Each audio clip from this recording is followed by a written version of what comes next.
Bismillahirrahmanirrahim. Alhamdulillahi rabbil alamin. Lahul hamdu wa lahul fadlu wa lahus tsana'ul hasan. Allahumma shalli ala sayyidina Muhammadin tibbil qulubi wa dawaiha wa afiyatil abdani wa shifaiha wa nuril absari wa dhiyaiha wa qutil arwahi wa ghidaiha wa ala alihi wa sahbihi wa barik wa sallim amma ba'du.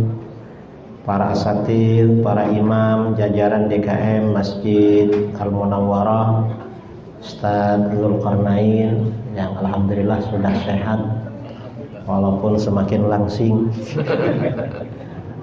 dan para jamaah kaum muslimin dan muslimat yang saya muliakan dan juga saya hormati. Umat Islam ini dimanapun berada wajib hukumnya mengikuti Ahlus Sunnah wal Jamaah. Mengapa mengikuti Ahlus Sunnah wal Jamaah? Karena Ahlus Sunnah wal Jamaah ini yang dijamin masuk surga. Misalnya di dalam hadis, apa Ahlus Sunnah? Kalau kita bicara Ahlus Sunnah wal Jamaah, maka yang paling simpel kita membicarakan hadis-hadis yang menjelaskan perpecahan umat. Misalnya hadis riwayat Imam Muslim. Rasulullah SAW bersabda, "Innahu may ya'ish ba'di fasayara ikhtilafan katsira." Sesungguhnya siapa yang hidup sepeninggalku maka akan melihat banyak perbedaan pendapat. Jadi kata Rasulullah, nanti setelah aku meninggal banyak perbedaan. Sekarang ini dari meninggalnya Rasulullah ke sekarang bukan puluhan, bukan ratusan tahun, tapi lebih 1400 tahun. Pasti banyak perbedaan. Kalau ada pendapat berbeda-beda, apa kita bebas mengikuti? Gak bebas. Gak boleh keliru. Tapi bagaimana? Fa'alaikum bisunnati wa sunnatil khulafair rasyidin. Kalau terjadi perbedaan pendapat, maka kalian berpeganglah dengan sunnahku dan sunnah khulafaur rasyidin. Jadi golongan yang selamat, golongan yang benar, golongan yang berpegangan dengan sunnah Rasul dan sunnah khulafaur rasyidin. Siapa mereka? Mereka adalah Ahlus Sunnah wal Jamaah. Ahlus Sunnah itu artinya pengikut sunnah Rasul, wal Jamaah itu artinya pengikut perkumpulan para sahabat yang dipimpin oleh khulafaur rasyidin. Ini Ahlus Sunnah. Dalam hadis yang lain riwayat Imam At-Tirmidzi, Rasulullah SAW bersabda, "Sataftariqu ummati ala 73 millah." Umatku akan terpecah menjadi 73 golongan.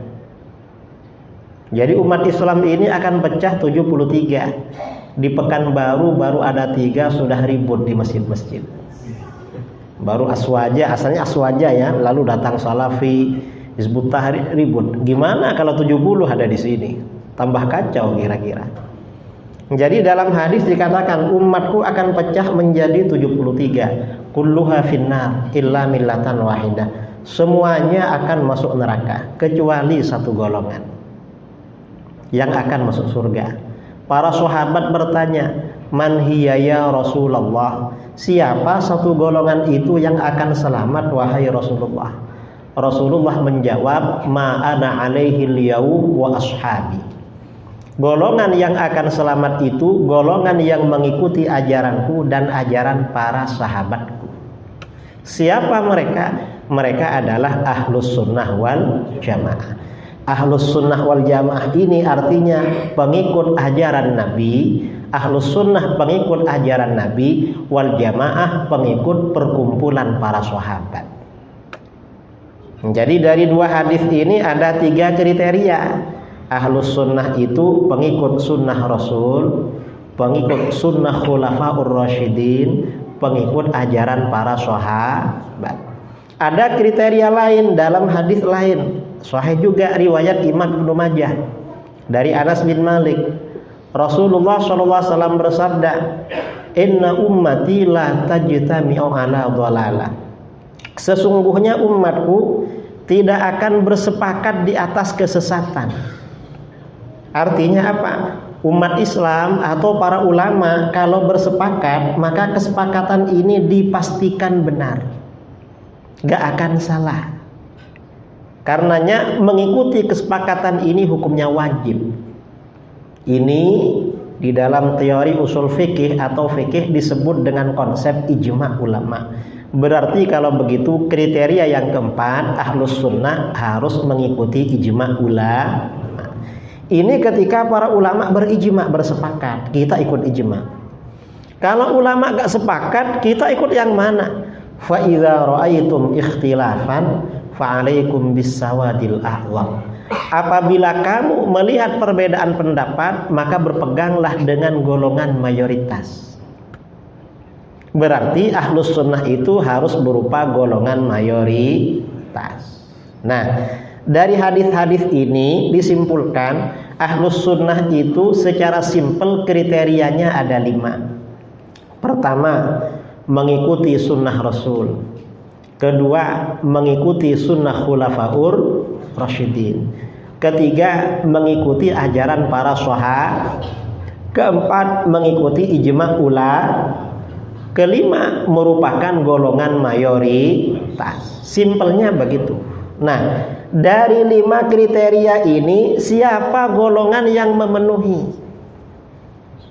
Dari 73 golongan itu, dari 5 kriteria ini para ulama menyimpulkan berarti ahlus sunnah wal jamaah adalah mayoritas umat Islam yang mengikuti sistem bermadzhab dalam beragama, di mana di dalam fikih mereka mengikuti salah satu mazhab yang 4, Hanafi, Maliki, Syafi'i, Hambali. Kita di Indonesia Syafi'i. Kalau keluar dari 4 mazhab ini atau anti mazhab seperti yang ada sekarang, berarti bukan ahlus sunnah wal jamaah. Salafi, Wahabi, anti mazhab, berarti bukan ahlus sunnah wal jamaah. Secara simpel, kata para ulama begitu. Ini dalam fikih. Di dalam akidah mengikuti salah satu dari 2 mazhab. Mazhab apa? Asy'ari, Maturidi. Kita di Indonesia yang Asy'ari. Keluar dari Asy'ari, Maturidi berarti bukan ahlus sunnah wal jamaah. Siapa yang di luar Asy'ari, Maturidi sekarang ini? Yang di luar Asy'ari, Maturidi, Syiah Imamiyah di Iran, Syiah Zaidiyah di Yaman, Khawarij Ibadiyah di Oman, kemudian Salafi Wahabi di mana-mana. Ini di luar ahlus sunnah wal jamaah. Jadi ahlus sunnah ini. Yang ketiga, di dalam tasawuf. Di dalam tasawuf mengikuti mazhabnya Imam Junaid al-Baghdadi. Kalau gak ikut tasawufnya Junaid al-Baghdadi, berarti tasawufnya sesat. Kalau gak ikut itu, misalnya ikut tasawufnya imam baru, ada imam baru ngaku Imam Mahdi atau ngaku apalah yang macam-macam, nggak ikut Imam Junaid, sesat. Atau anti tasawuf, sesat juga. Siapa yang anti tasawuf? Wahabi, anti tasawuf, sesat terus. Salafi, Wahabi. Sekarang kita bicara fikih. Kita ini fikihnya kan mazhabnya 4, Hanafi, Maliki, Syafi'i, Hambali. Kita yang Syafi'i. Nah, di dalam ahlus sunnah sejak masa salaf, ahlus sunnah ini dalam dalil, sumber dalil yang disepakati ada 4, yaitu Al-Quran, hadis, ijma, qiyas. Dan ini perlu tahu saudara, bahwa dasar agama ada 4, Al-Quran, hadis, ijma, qiyas. Sekarang ada yang mengatakan gak ada ijma qiyas, langsung kembali pada Quran dan hadis. Kalau ada orang ngomong kembali pada Quran hadis, perlu ditanya ijma qiyasnya di mana. Kalau dia anti ijma, anti qiyas, berarti aliran sesat. Mengapa? Kriteria aliran yang benar mengikuti ijma ulama. Dan dulu yang menolak ijma itu aliran sesat. Siapa? Mu'tazilah, Syiah, Khawarij yang menolak ijma. Sekarang yang banyak keluar dari ijma siapa? Wahabi. Banyak keluar dari ijma. Yang keempat, kias. Kalau anti kias ini bermasalah juga. Mengapa? Yang pertama kali menolak kias dulu pada masa salaf itu orang sesat. Pimpinan salah satu kelompok Mu'tazilah namanya Ibrahim bin Sayyar An-Nadham. Kelompoknya disebut golongan An-Nadhamiyah. Dia yang pertama kali menolak kias. Kemudian sebagian Syiah, kemudian kaum Zahiriyah menolak kias. Kalau menolak kias ini bermasalah. Mengapa? Kias ini perintah Al-Quran, ajaran Al-Quran. Di dalam Al-Quran Allah berfirman, fa'tabiru ya ulil abasar. Ambillah pelajaran wahai orang-orang yang punya wawasan. Apa maksudnya ambil pelajaran? Ambil pelajaran itu artinya apa-apa yang tidak diterangkan hukumnya di dalam Al-Quran dan hadis, maka hukumnya dikiaskan, dianalogikan, disamakan dengan apa-apa yang dijelaskan di dalam Al-Quran dan hadis. Mengapa? Sebagian besar hukum itu dasarnya kias. Misalnya minuman keras yang diterangkan dalam Al-Quran cuma khamr, berupa minuman. Sekarang sudah gak pakai khamr, saudara, yang diedarkan sembunyi-sembunyi. Kalau khamr ketemu, pakai apa sekarang? Sekarang ini narkoba, apa namanya, putau. Ya. Kemudian ada ekstasi, sabu-sabu. Ya bukan yang minuman yang sudah berupa serbuk itu ya. Kemudian ganja. Ini kan dikiaskan dengan khamr. Kalau nggak ada kias bahaya. Sebagian besar hukum agama dasarnya kias. Dan ini perintah Al-Quran. Begitu dalil-dalil kias disampaikan, Wahabi kelabakan. Akhirnya apa? Kata mereka, oh gak apa-apa kias. Yang penting bukan dalam masalah ibadah. Kalau ibadah gak ada kias. Lalu mereka bikin statement, la qiyasa fil ibadat. Gak ada dalil kias dalam ibadah. Kalau kias dalam ibadah bid'ah, kata mereka. Loh, kalau mereka bilang begitu tambah fatal mereka. Mengapa tambah fatal? Yang namanya dalil Al-Quran, hadis, ijma, kias, ini menyangkut semua masalah agama. Ibadah atau di luar ibadah sama saja. Dan juga contoh-contoh kias di dalam hadis-hadis sahih yang diajarkan oleh Rasulullah SAW kepada para sahabat, rata-rata kasusnya masalah ibadah.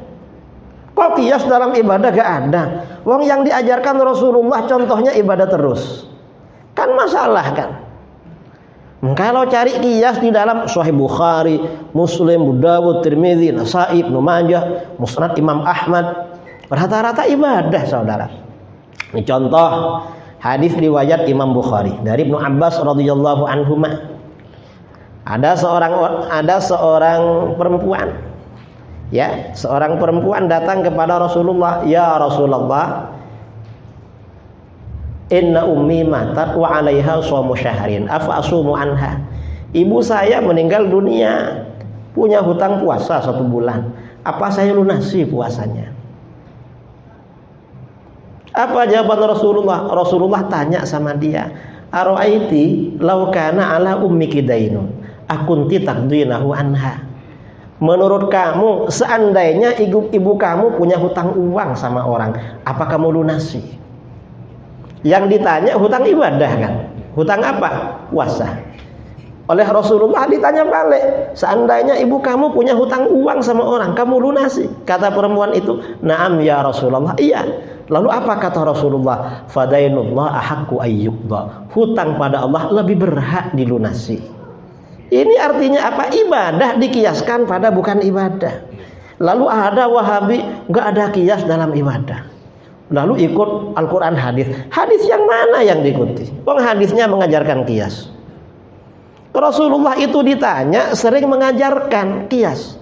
Ini contoh lagi ya, kias ibadah. Hadis riwayat Imam Ahmad, Abu Dawud, Tirmidzi, Nasa'i dari Sayyidina Umar.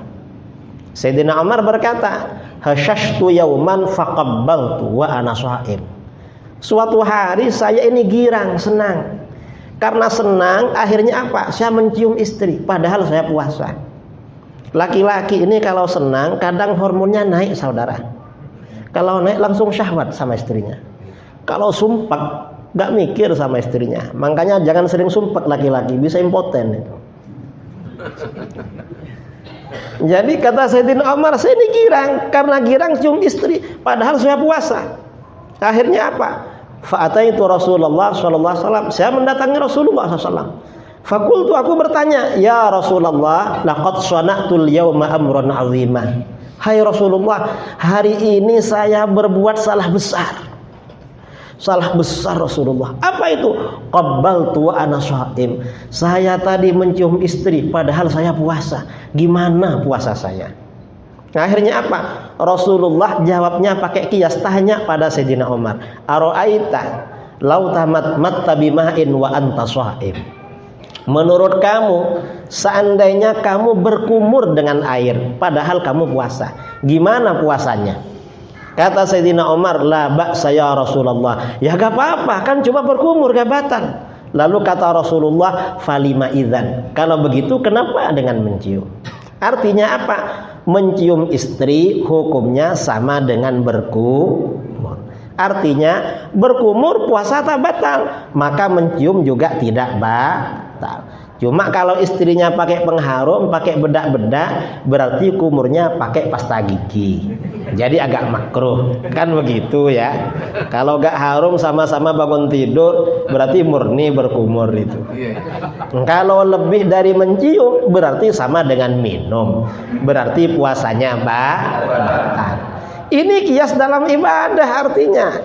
Kok ada orang bilang gak ada kias dalam ibadah? Nanti disampaikan hadis ini, mereka bilang itu Rasulullah yang mengajarkan. Rasulullah mengajarkan untuk apa? Kan untuk diteladani kan, melakukan kias. Dan ini orang-orang salafi, kalau kita mengamalkan sesuatu dasarnya kias, dicela sama mereka. Yang sunnah ada, kenapa ikut yang kias? Itu salah. Mengapa? Rasulullah SAW kalau ada sahabat melakukan kias, kiasnya benar, dihargai dan didoakan. Dalam hadis riwayat Imam Ahmad dari Ibnu Abbas, hadisnya sahih. Kata Ibnu Abbas, ataitun Nabiyya sallallahu alaihi wasallam fi akhiril lail. Aku mendatangi Nabi sallallahu alaihi wasallam pada akhir malam. Ibnu Abbas ini biasa keluar masuk rumah Rasulullah. Mengapa? Salah satu istrinya Rasulullah itu bibinya Ibnu Abbas, makciknya Ibnu Abbas, yaitu Siti Maimunah. Siti Maimunah ini bersaudara dengan ibunya Ibnu Abbas, jadi sering ke sana. Ternyata bagaimana? Fasallaitu khalfahu. Ternyata Rasulullah lagi sholat, aku sholat di belakangnya. Begitu aku berdiri di belakangnya, maka apa? Fa akhadha bi yadi fajarrani faja'alani bihidhaih. Rasulullah ambil tanganku, aku ditariknya, diluruskan dengan beliau. Diluruskan. Falamma aqbala Rasulullah sallallahu alaihi wasallam ala sholati khanistu. Begitu Rasulullah ini fokus pada sholatnya, sudah takbir, aku mundur lagi. Nah, Rasulullah dah takbir, mundur lagi. Akhirnya apa? Falamman sorofa, ketika Rasulullah selesai sholat, qalali, tanya sama saya, ya Ibnu Abbas, ma sya'nuk aj'aluka hidha'i fatahnas. Ibnu Abbas, ada apa kamu? Tadi kamu kan aku luruskan, malah kamu mundur. Ini Rasulullah. Rasulullah tanya saudara, enggak langsung kamu bid'ah, sudah aku luruskan. Aku ini kan nabi, jadi sunnah dariku. Mundur, bid'ah kamu. Rasulullah gak begitu, tapi tanya, ada apa kamu? Tadi aku luruskan, malah mundur. Apa kata Ibnu Abbas? Ibnu Abbas jawabannya pakai kias. Ya Rasulullah, awa yambaghi li ahadin ay yusalliya bihidhaik wa anta Rasulullah alladzi a'taka Allah. Hai Rasulullah, apakah pantas bagi seseorang mengerjakan sholat lurus dengan sampian? Sampian ini kan Rasulullah yang diberikan derajat, yang di depan kami. Artinya apa? Rasulullah ini derajatnya di depan aku, maka sholat pun jangan luruslah aku di belakangnya. Sholat dikiaskan dengan derajat. Kita ini kalau jalan kan memang yang paling mulia di depan kan. Kalau ada acara yang VIP di depan kan begitu. Kata Ibnu Abbas, sampean ini derajatnya di depan saya, maka sholatnya di depan.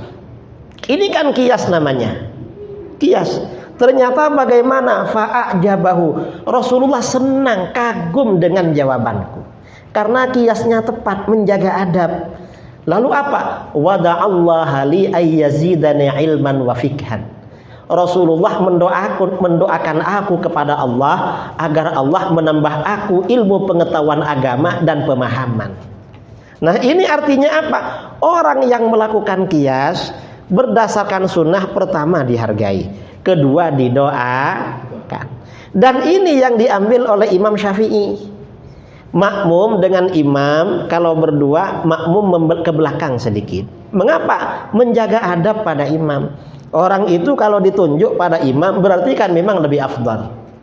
Jadi di belakangnya lah. Dan kalau orang salafi biasanya lurus walaupun berdua. Kalau kita mazhab Syafi'i kita di belakang. Berdua belakang dikit. Dan kalau lurus bisa batal menurut mazhab Syafi'i. Kok bisa batal? Posisi imam dan makmum itu kan makmum gak boleh lebih maju dari imam. Kalau misalnya ada imam orangnya pendek, makmumnya tinggi, ketika berdiri tumitnya lurus, lalu ketika rukuk dan sujud, kira-kira yang maju ke depan siapa? Kan makmumnya, batal sholatnya, makanya mundur dikit itu. Ini menurut mazhab Imam Syafi'i. Nah, ini artinya apa? Ini kias dalam ibadah. Ini kias banyak ya, kasus-kasus kias pada masa Rasulullah SAW. Nah, setelah Rasulullah wafat, para sahabat juga melakukan kias. Misalnya Sayyidina Umar, ini kias dalam ibadah. Kita ini kalau umroh atau haji, ihramnya kan bukan dari Mekah kan, kecuali kalau udah tinggal di Mekah. Kalau mendarat di Madinah, biasanya dari mana mikotnya? Bir Ali. Bir Ali itu dulu namanya Zulhulaifah. Lalu beberapa puluh tahun yang lalu ada orang kaya atau penguasa membangun sumur di Zulhulaifah karena krisis air di situ. Bir namanya Ali, akhirnya disebut Bir Ali. Sumurnya Pak Ali. Karena yang bikin sumur Pak Ali dulu itu. Makanya Bir Ali, entah Ali mana. Yang jelas bukan Ali, bukan baru itu. Mungkin Ali Arab sana. Nah, dalam hadis riwayat Bukhari dari Abdullah bin Umar, lamma futiha hadzanil misran atau Umar.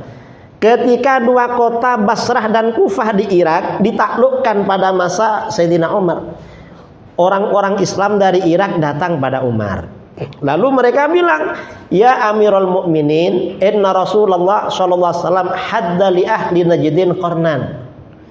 Rasulullah SAW dulu membuat batas mikot penduduk Najd itu daerah Qornul Manazil, daerah Qoran. Wa innahu jawrun an thariqina, itu jauh dari rute kami Amirul Mukminin. Kami dari Irak kalau pergi ke Qoran itu jauh karena harus miring. Wa inna in aradna dzalik syaqqa alaina. Kalau kami datang ke situ kami capek. Karena jauh. Dulu kan gak naik pesawat kan, jalan kaki naik onta. Gimana? Akhirnya apa? Kata Sayyidina Umar, "Fanzuru hadwahu min tariqikum." Coba kamu lihat daerah yang lurus dengan Qoran dari rute kalian. Yang rute dari Irak ke Mekah ini yang lurus Qoran mana? Ternyata setelah diukur yang lurus itu Dzatu Irqin. Akhirnya apa? Dalam riwayat Imam Ahmad, waqasan nasu dzata irkin ala qarn. Orang-orang, maksudnya Sayyidina Umar dan para sahabat menganalogikan, mengkiaskan daerah Dzatu Irqin dengan Qarn. Lama-lama setelah ada pesawat, Jeddah dikiaskan dengan Qarn itu. Jeddah.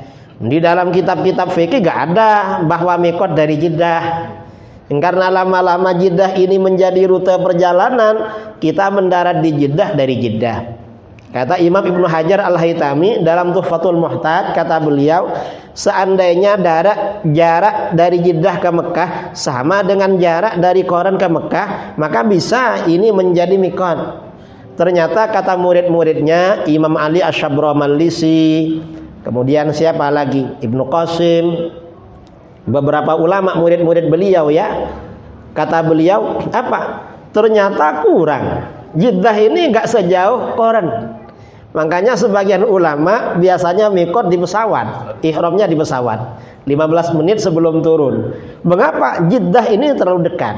Tapi sebagian ada aja yang ihram dari sana, termasuk saya mungkin. Nah, ini artinya apa? Ini kias saudara dalam ibadah. Jadi jangan dibilang nggak ada kias dalam ibadah. Ini contoh lagi ya, kias masa sahabat. Apalagi kita ini sholat rawatib, sholat qobliyah ba'diyah. Yang kita tahu kan cuma sholat maktubah, sholat 5 waktu. Zuhur, asar, maghrib, isya, subuh, Jumat. Kalau zuhur dan Jumat ada qobliyah, ada ba'diyah. Asar qobliyah saja, maghrib qobliyah ba'diyah, isya qobliyah ba'diyah, subuh qobliyah saja. Ternyata sebagian sahabat dulu sholat id ada qobliyah ba'diyahnya.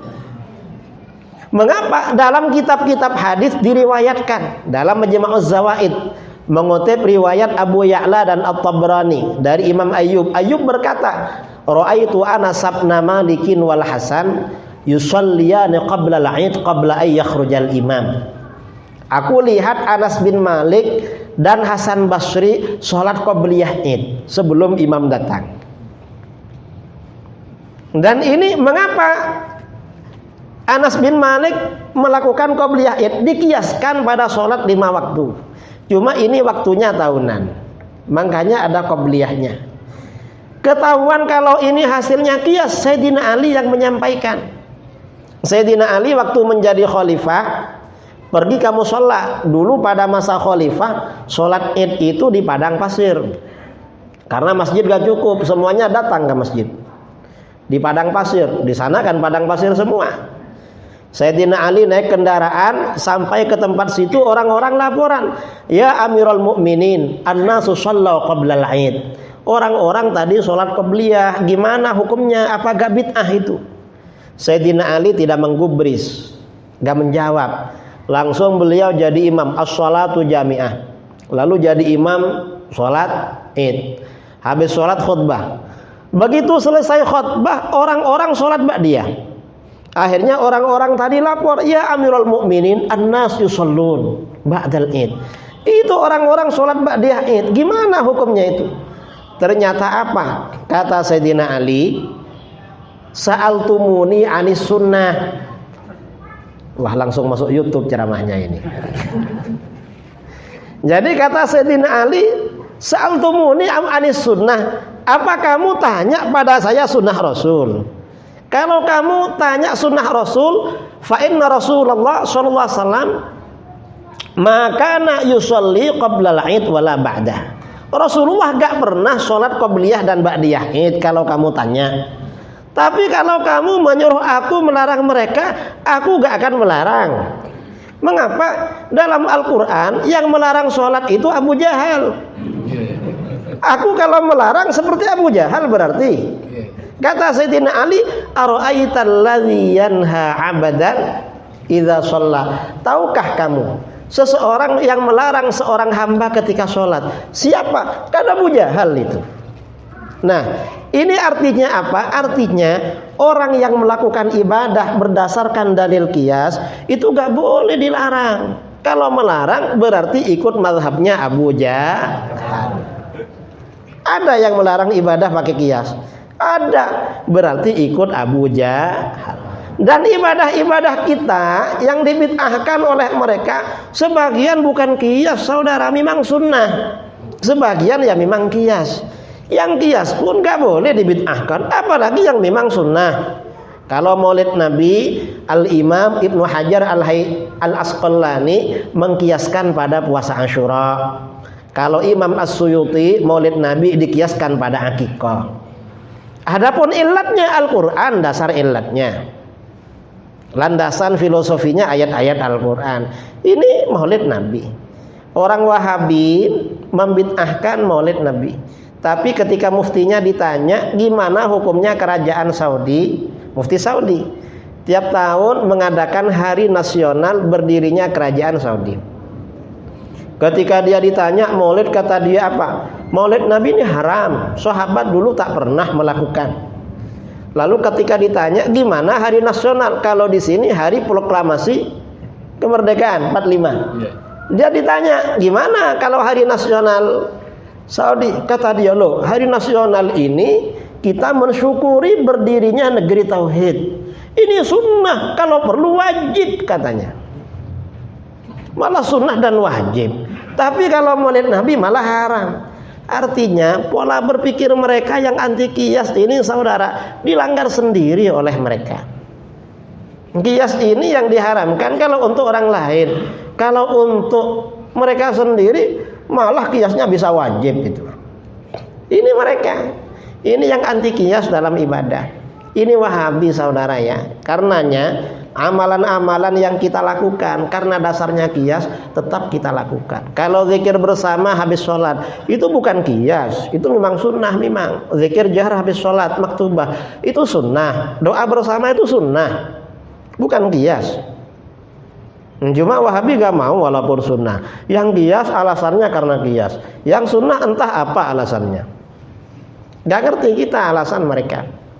Malah kadang bersalaman habis sholat mau mereka diajak salaman. Gak mau kan? Kalau gak mau salaman habis sholat, di Sahih Bukhari Rasulullah disalami oleh para sahabat. Dari Abu Juhaifah, kata Abu Juhaifah ya, hadis riwayat Imam Bukhari. An Abi Juhaifah radhiyallahu an. Anna Nabi sallallahu alaihi wasallam kharaja bil hajirah 'alal batha. Suatu ketika Rasulullah SAW keluar pada waktu terik matahari ke daerah Batha. Fatawadda'a, lalu Rasulullah berwudu. Tsumma shalla az-zuhra rak'atain wal asr rak'atain. Lalu Rasulullah salat zuhur 2 rakaat dikosor, asar 2 rakaat. Wa baina yadayhi anazatun, di jamak kosor. Di depannya ada tongkat. Sutrah ya. Setelah selesai salat, falamman sarafa, setelah selesai salat, akbalan nas, lalu orang-orang menghampiri beliau. Fa akhadhu bi yadayhi wa ja'alu yuqabbilunaha. Para sahabat mengambil kedua tangan beliau lalu dicium. Mencium tangan Rasulullah habis salat. Rasulullah mau aja. Lalu kata Abu Juhaifah, fa akhadtu yadahu. Lalu aku ambil tangannya. Wa wada'tuha ala wajhi, dan aku letakkan tangan beliau pada wajahku. Fa idzan hiya abradu minats salji. Ternyata tangan beliau di tengah terik panas matahari lebih sejuk daripada salju. Wa atyabu raihatan minal miski, dan lebih harum aromanya daripada parfum kasturi. Artinya apa? Rasulullah mau disalami habis sholat. Orang salafi gak mau disalami. Ikut siapa dia? Gak bid'ah saudara. Salaman habis sholat gak bid'ah. Hukumnya ada 2. Kalau sebelum sholat dia belum bersalaman maka sunnah. Karena orang ini kalau berjumpa dianjurkan bersalaman. Kalau sebelum sholat memang sudah bersalaman, ya mubah aja. Wong kita habis sholat langsung bisik-bisik, habis ini mau ngopi, gak apa-apa, gak bid'ah. Kalau misalnya habis ini mau gak ke apa misalnya, cari bandrek, cari apa misalnya, gak bid'ah itu. Seandainya apalagi cuma salaman ya. Ya mereka ini yang seperti ini dibid'ahkan dan gak mau. Lalu sunnah, sunnahnya siapa itu? Salaman habis sholat. Mereka gak mau juga di sini salaman. Karena kemarin 2 minggu yang lalu saya ceramah di Bandung. Kata orang-orang, sini ada kiai. Tiba-tiba ikut kelompok sebelah, kalau disalami marah dia habis sholat. Loh kok marah? Rasulullah, jamaah, sahabat, salaman semua gak marah. Capek kan disalami banyak orang itu. Kalau satu masjid apalagi kadang 1000 orang bersamaan, dikira gak capek. Tapi ya gak apa-apa, karena salaman. Orang bersalaman ini keakraban dan dosa kita diampuni oleh Allah. Wahabi gak mau diampuni, makanya gak mau disalami. Padahal banyak dosanya itu. Nah, ini artinya apa saudara ya? Artinya sebagian amalan kita ini memang dasarnya sunnah. Cuma mereka nggak mau mengamalkan, membid'ahkan. Sebagian dasarnya qiyas. Apalagi yang qiyas, yang sunnah aja mereka tabrak-tabrak itu. Apalagi memang yang qiyas-qiyas ini. Ya kalau menolak qiyas dasarnya para ulama. Kalau Imam Syafi'i, qiyas ini pada kita yang perlu kita tahu apa? Melafadzkan niat sebelum sholat. Imam Syafi'i itu sebelum sholat biasanya diriwayatkan oleh muridnya. Imam Ibnul Muqri Al-Asbahani meriwayatkan dalam Al-Mu'jam, haddatsana Ibnu Khuzaimah. Qala anba'ana Ar-Rabi berkata, Rabi berkata, ra'aitu Syafi'i idza qama yusalli qala. Aku melihat Imam Syafi'i kalau beliau ini berdiri mau sholat biasanya berkata, Bismillah, muwajjihan li baitillah, muaddiyan li faradillahi azza wajal, Allahu Akbar. Dengan nama Allah seraya menghadap ke Baitullah, menunaikan farduh kepada Allah, Allahu Akbar. Imam kita ini niatnya keras, melafadzkan niat. Cuma redaksi dari Imam Syafi'i oleh murid-muridnya dibuat lebih simpel dan sederhana. Apa? Usolli fardal isya arba'a raka'atin mustaqbilal qiblati adaan imaman lillahi ta'ala, Allahu Akbar.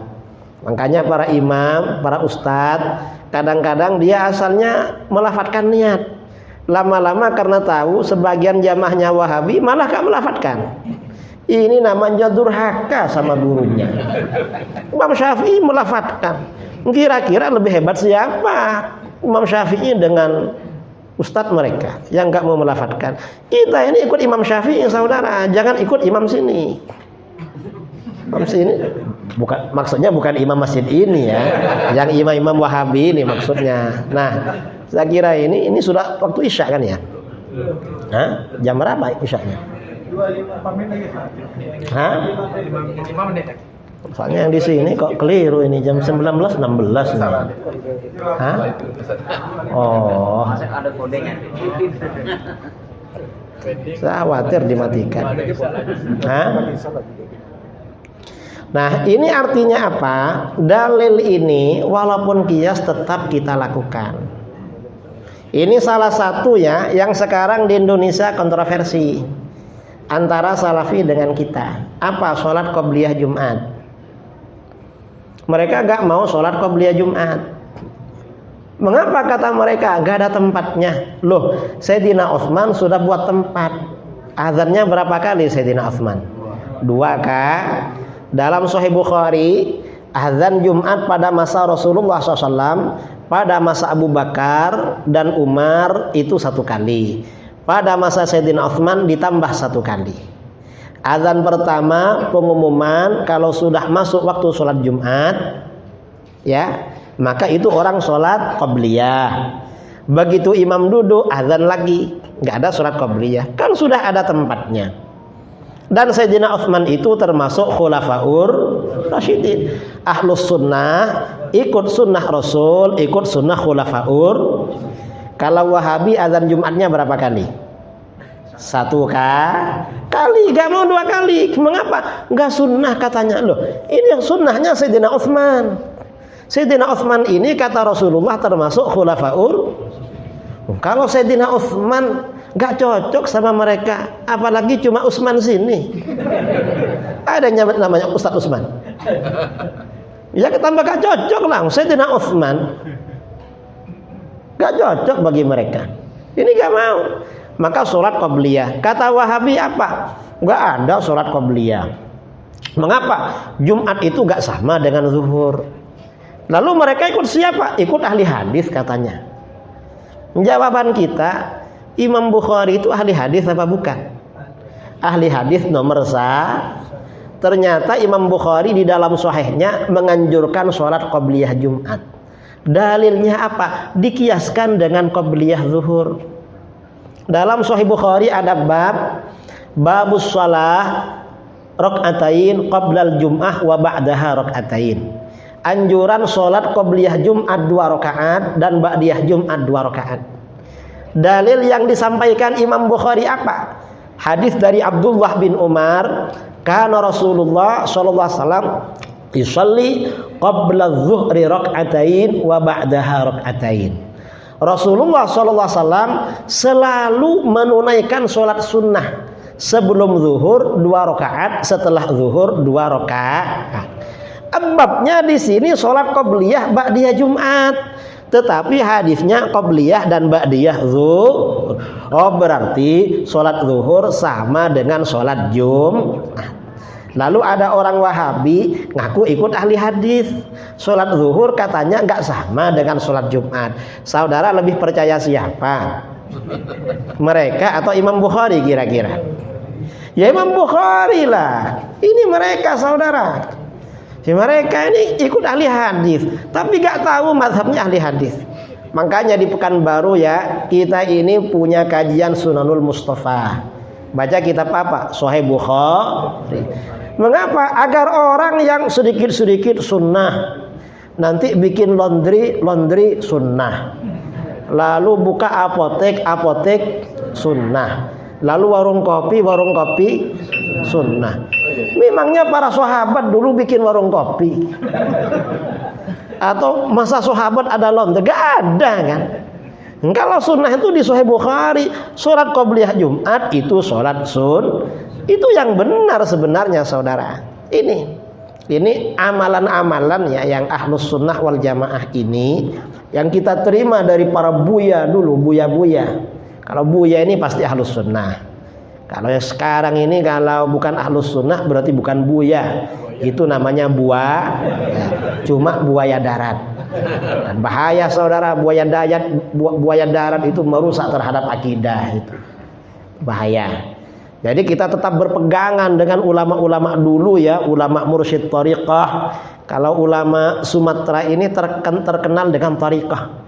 Kalau Riau, Sumbar, Sumatera Utara, Aceh, ini thariqahnya biasanya Naqsyabandiyah, Khalidiyah. Kalau di Jawa ada yang Qadiriyah, Naqsyabandiyah, ada Naqsyabandiyah Mudhariyah. Kemudian ada yang Syadziliyah dan macam-macam. Kalau saya sendiri baiatnya ikutnya Syadziliyah. Ikutnya aja Syadziliyah. Cuma ceramahnya sering di kalangan Khalidiyah. Di mana-mana. Karena Naqsyabandiyah Khalidiyah ini ramai memang di Indonesia. Nah, saya kira ini ya nanti tanya jawabnya kapan ini? Habis Isya ya. Tanya jawab setelah sholat Isya. Kita cukupkan dulu. Nanti apa-apa yang masih ini ya menggantung dalam pikiran bisa ditanyakan insyaallah ya. Kalau bisa jawab saya jawab. Kalau nggak bisa di sini ada Ustadz Zulkarnain, ada Ustadz Hanafi atau Ustadz Zulhendri atau siapa yang ngisi di sini, tanya mereka semuanya insyaallah. Biar bingung mereka. Dari saya wallahu muwaffiq ila aqwamit thariq. Assalamualaikum warahmatullahi wabarakatuh.